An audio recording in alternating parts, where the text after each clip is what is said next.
மயிலாடுதுறை மாவட்டம் மயிலாடுதுறையை அடுத்துள்ளது அடியாமங்கலம் கிராமம். இங்கு பழமையான செல்வ விநாயகர் ஆலயம் அமைந்துள்ளது.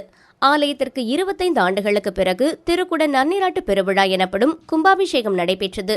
இதனை முன்னிட்டு யாகசாலை அமைக்கப்பட்டு புனித நீர் கடங்களை வைத்து தமிழில் திருநெறி திருவாசகம் தேவாரம் பாடி யாகம் செய்யப்பட்டது.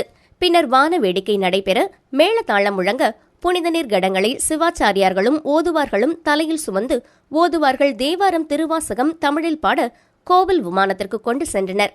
பின்னர் தமிழில் மந்திரங்கள் ஓதி விநாயகர் அகவல் கூறி திருக்குட நன்னீராட்டு பெருவிழா நடைபெற்றது. இந்த தமிழில் நடைபெறும் கும்பாபிஷேகத்தை ஆயிரக்கணக்கான பக்தர்கள் கண்டு சுவாமி தரிசனம் செய்தனர்.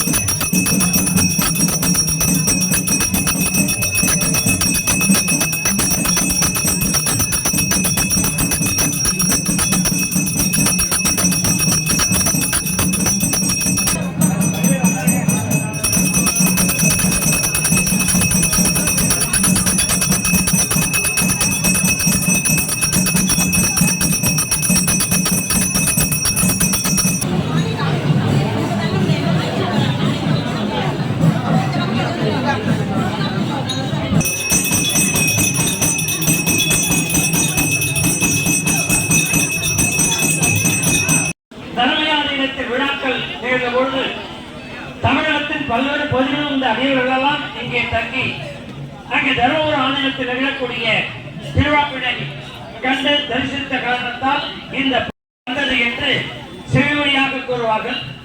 அந்த நிலையில் இன்றைக்கு 93 ஆண்டு கால